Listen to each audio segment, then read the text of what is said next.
어저께 우리가 살폈듯이 로마서는 사도 바울이 고린도에서 써서 전달했던 편지입니다.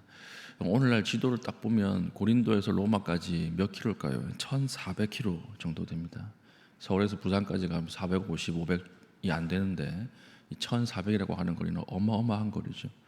그 당시에도 우편 제도가 있었습니다. 우편 제도를 이용하지 않고 편지를 보내려 그러면 어떤 한 사람이 일정 거리부터 일정 거리까지 이동한 다음에 그 다음 사람이 이걸 받아서 또 그 다음 거리까지 이동하는 방식으로 편지를 전달을 했었던 시대였습니다. 그런데 오늘 사도 바울은 로마서라고 하는 이 편지를 그러한 방식이나 우편 제도를 활용하지 않고 여기 보니까 자신의 교회 베베 여집사 베베를 통해서 전달했다라고 하는 것을 우리가 알 수가 있습니다. 원래 우리가 어제 살폈듯이 로마서는 15장에서 끝이 납니다. 마지막에 성령으로 모든 편지가 끝이 나요. 그런데 사도 바울은 여기에서 급하게 한 장을 더 붙입니다. 우리가 편지를 쓸 때 다 편지를 쓰고 난 이후에 갑자기 급하게 더 써야 할 말이 생각이 난다면 뒤에 이렇게 추신 해가지고 붙이지 않습니까? 그런 것처럼 사도 바울도 갑자기 이 자신을 도왔던 그 로마 교회의 명단을 기록을 하면서 이 사람들을 문안하라 해서 추신처럼 쓰고 있는 내용이 바로 16장 읽었던 본문이 되는 것입니다. 사도 바울은 그냥 추신으로서 명단을 기록했지만 오늘 이것은 우리에게 어떤 의미를 줄까요? 2000년 전에 초대교회의 구성 명단, 초대교회의 구성 요소를 알 수 있는 아주 중요한 역사적 문서가 된 것이죠. 이것을 보면 초대교회에 어떤 사람들이 있었는가에 대한 명단을 가지고 우리가 성경을 바라볼 수 있게 하는 아주 중요한 본문이 된 것입니다. 우리나라 최초의 교회가 송래교회라고 하는 교회죠. 이 송래교회, 대나무, 소나무 송자와 내천자 써가지고 이 송래 발음이 어려우니까 이제 소래교회가 바뀐 것인데 지금부터 130년 전에 세워진 교회니까 이 교회의 명단을 가지고 보면 아주 중요한 정보들이 많이 있습니다.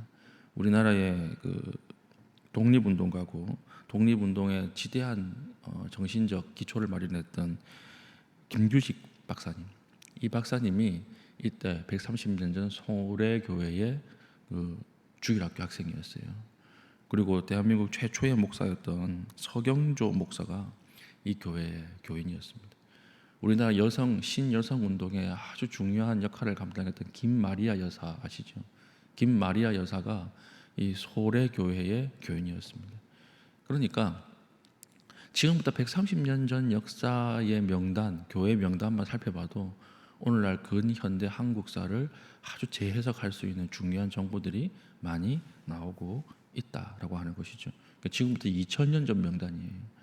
2000년 전 명단이 바라보면 이 당시에 하나님의 권속으로서 구성되어 있던 사람들의 어떤 특징 이런 것들을 우리가 알 수가 있는 것이죠. 이 당시에는 사람을 어떻게 나눴을까요?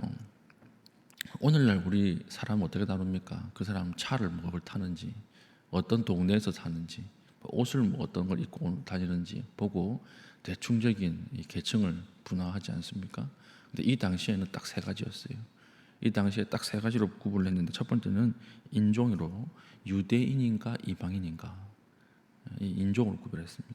두 번째는 신분, 이 사람 노예인가 자유민인가 이것으로 구분을 했고 세 번째는 성입니다. 성, 남성인가 여성인가 이 세 가지로 사람들의 계층을 구분을 했는데 그래서 갈라디아서 우리 3장 28절 보면 이렇게 돼 있죠.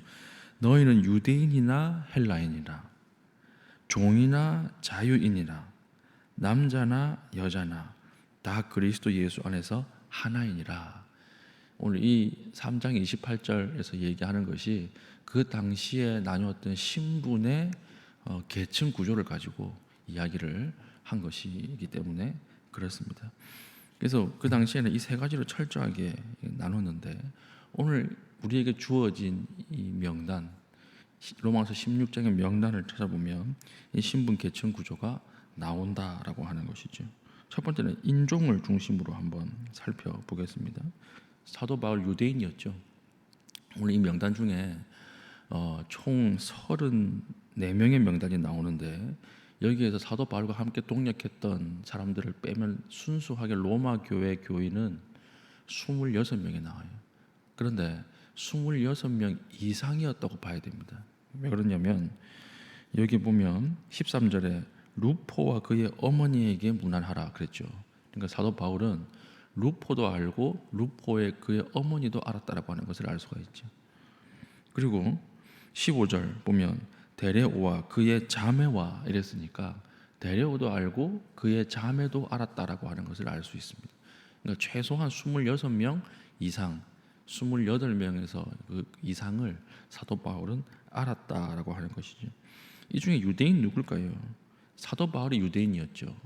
유대인이었기 때문에 오늘 7절에 보십시오. 7절 내 친척이요 나와 함께 갇혔던 안드로니고와 유니아에게 문안하라. 내 친척이라고 했기 때문에 여기에서는 이 안드로니고와 유니아라고 하는 사람은 인종적으로 누굴까요? 유대인이에요. 11절 보십시오. 11절 또 내 친척 헤르디온에게 문안하라. 유대인입니다. 그리고 3절 보니까 나의 동역자인 브리스가와 아굴라에게 문안하라 그랬는데 브리스가라고 하는 것은 브리스길라의 축약형입니다. 그 성경에 부부 이름, 남성과 여성 이름이 같이 나오는 경우가 6번 있어요. 이 6번 중에 브리스길라와 아굴라 부부가 아주 중추적 역할을 했던 대표적 인물이었던 것 같습니다. 그래서 여자 이름이 먼저 나오죠. 여자 이름이 브리스가와 아굴라, 여자 이름이 먼저 나왔다라고 하는 것은 초대교회의 여성이 남성보다 훨씬 더 영향력 있는 위치에 있었다라고 볼 수가 있는 것이죠. 이렇게 해서 유대인입니다. 이 둘 유대인이에요. 이 유대인을 딱 빼고 나면 몇 명이 유대인일까요? 5명이 유대인이고 21명이 이방인이었던 것입니다. 그러니까 초대교회는, 특히 로마 교회는 유대인과 이방인이 함께 구성되어 있던 교회였다라고 하는 것을 오늘 이 명단을 보고 우리가 알 수가 있는 것이죠. 굉장히 놀라운 사실이에요. 그 당시 유대인들은 이방인들을 향해서 뭐라고 얘기했습니까? 실제로 이렇게 얘기했어요. 왜 하나님이 이방인을 창조하셨습니까? 물어봤을 때 랍비들이 지옥의 땔감으로 쓰기 위해서 창조했다. 이렇게 이야기를 했습니다. 그리고 또 한 가지는 왜 이방인들을 유대인과 똑같이 눈이 있고 코 있고 입이 있고 이렇게 만들었습니까? 이렇게 물어보면 실제로 뭐라고 얘기했냐면 이방인들을 부리고 일을 시키는데 죄책감을 가지지 않게 하기 위해서 하나님이 똑같이 만들었다. 이렇게 이야기를 했다니까요. 그러니까 유대인과 이방인은 같이 밥을 안 먹었어요. 유대인들이 아무리 외롭고 고통스러워도 이방인이랑 같이 교제 안 했습니다. 그런데 오늘 초대교회 로마 교회는 교회 안에 유대인과 이방인이 함께 있었다라고 하는 것을 우리가 알 수가 있는 것이죠. 두 번째는 인종이에요. 인종은 그 당시에 노예냐 자유민이냐 이것으로 나눴죠. 여기에 보면 우리 인종이 아니라 사회 신분이죠. 첫 번째가 인종이었고 두 번째가 사회적 신분. 노예냐 자유민이냐. 신약 시대의 대표적인 노예 이름이 나옵니다. 오네시모죠. 오네시모라고 하는 이름이 대표적인 노예의 이름이었어요. 그런데 우리가 오네시모라고 하는 이 이름의 뜻이 내게 유익을 주는 자라고 번역이 되어 있지만 이것은 아주 경건하게 거룩하게 번역을 한 것입니다. 우리식으로 번역하면 뭘까요? 쓸만한 놈 뜻이에요. 쓸만한 놈, 힘센 놈, 강한 놈, 장사 같은 놈 이런 놈이 이제 오네시모라고 하는 이름이었고 그 당시 2000년 전에 대표적인 노예의 이름이었습니다. 그러면 노예들이 쓰는 이름을 일반 자유민들이 의도적으로 사용 안 했겠죠.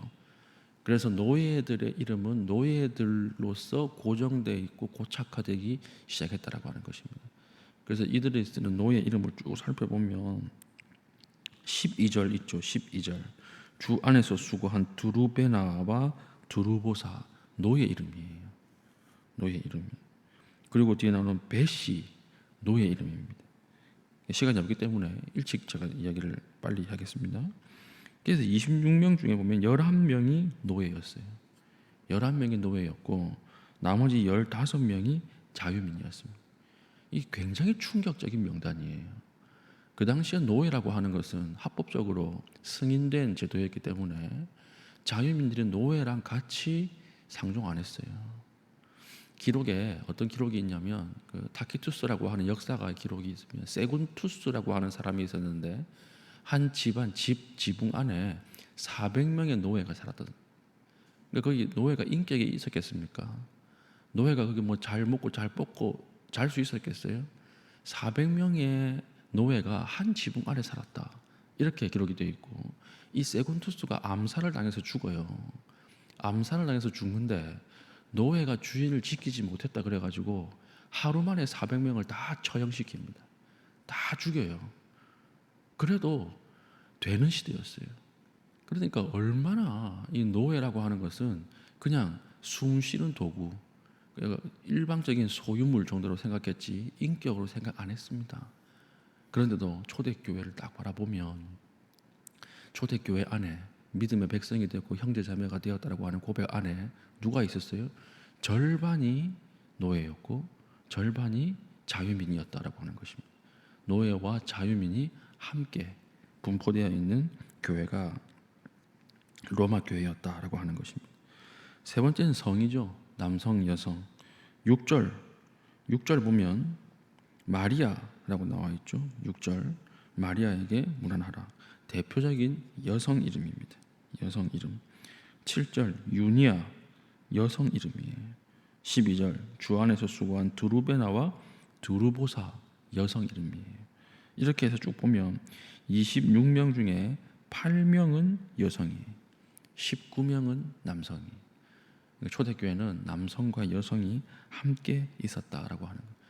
이걸 딱 종합해서 보면 사회적으로 도저히 같이 할 수 없었던 사람들이 함께 있었던 구성되었던 교회가 로마 교회였다라고 하는 것을 우리가 알 수가 있습니다. 자, 그럼 이 사람들이 뭐 교육을 잘 받아서 하나가 되었을까요? 이 사람들이 윤리 의식이 좋아서 하나가 되었을까요? 그렇지 않습니다. 무엇 때문에 하나가 되었을까요? 예수 그리스도의 십자가의 보혈의 능력이에요. 십자가의 보혈의 능력으로 서로가 서로를 인정하고 받아들이고 하나가 되었다라고 하는 것입니다. 그러니까 이 세상에 그 당시에 로마 제국이 할 수 없었던 일, 그 당시 제도와 가치가 할 수 없었던 일, 그 시대 정신을 뛰어넘어서 하나로 만들 수 있었던 힘이 어디에서 나왔습니까? 십자가 예수 그리스도의 피예요. 나와 하나님과의 관계를 예수님께서 무너뜨리셨고 그 무너뜨린 그 감격을 가지고 누구를 받아들인 것입니까? 그 당시 사회적 통념상 도저히 받아들일 수 없는 사람을 받아들인 것입니다. 우리도 이래야 되겠죠. 우리 안에도, 우리 교회 안에도 가난한 사람, 잘 사는 사람, 많이 배운 사람, 덜 배운 사람, 건강한 사람, 약한 사람들이 있습니다. 이 사람들과 하나 될 수 있는 가장 중요한 매개체가 무엇입니까? 예수 그리스도의 보혈이에요. 예수 그리스도의 보혈로 우리가 하나 된 것입니다. 오늘 우리가 기도해야 될 이웃은 없습니까?